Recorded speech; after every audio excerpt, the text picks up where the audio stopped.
हरे कृष्णा। तो आप सभी का स्वागत है हमारे इस चैनल में जिसका नाम है भगवत मंजरी।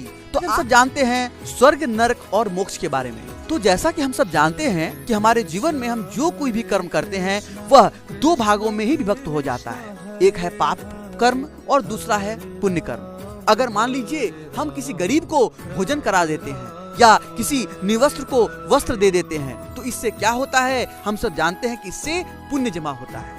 इस पुण्य से हम सब स्वर्ग को प्राप्ति करते हैं। और अगर हमारे जीवन में किसी भी प्रकार का हम पाप कर्म करते हैं, जैसे कि अच्छे व्यक्ति को अगर हम सब चाहते हैं गाली देते हैं या उसे हम सब परेशान करते हैं, तो हम देखते हैं कि इससे हमारा पुण्य क्षीण होता है और पाप में बढ़ोतरी होती है।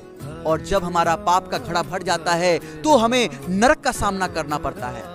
तो गरुड़ पुराण हमें बताता है कि किस प्रकार की 28 प्रकार के नरक का वर्णन हमारे भगवत महापुराण में एवं गरुड़ पुराण में वर्णन किया गया है। तो हम सब ने यहाँ पर समझा कि अगर पुण्य की प्राप्ति करते हैं तो स्वर्ग को जाते हैं और अगर पाप की प्राप्ति करते हैं तो नरक को जाते हैं। व्यक्ति अक्सर कहते हैं कि हमारे पिताजी स्वर्गीय ये थे।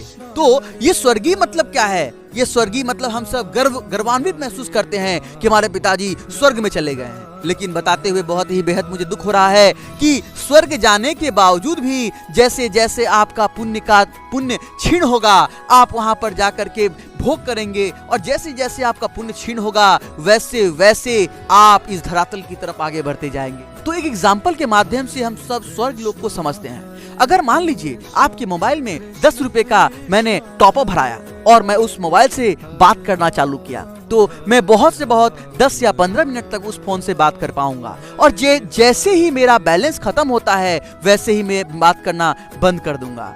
ठीक इसी प्रकार भी स्वर्ग में होता है। जैसे कि हमारे पास बहुत ज्यादा पुण्य एकत्रित हो जाएंगे तो उस पुण्य का भोग करने के लिए हमें स्वर्ग लोक को भेजा जाएगा और वहां पर हम सब विभिन्न प्रकार के भोग करेंगे और भोग करने के पश्चात वापस हमें इस धरातल पर भेज दिया जाएगा। वैसे ही जैसे हम पाप कर्म करते हैं तो हमें नरक को भेज दिया जाता है और उस पाप का हम वहां पर प्रायश्चित करते हैं और जैसे ही हमारा पाप का प्रायश्चित हो जाता है हम वापस ही इस धरातल पर आ जाते हैं।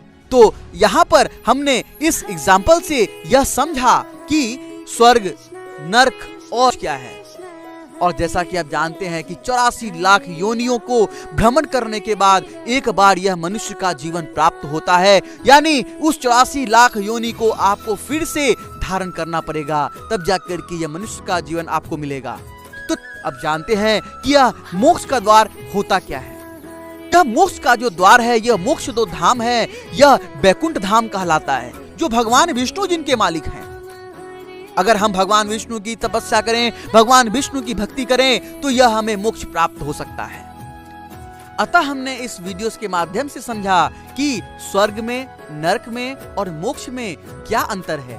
हमें स्वर्ग की कामना, नरक की कामना क्यों नहीं करनी चाहिए।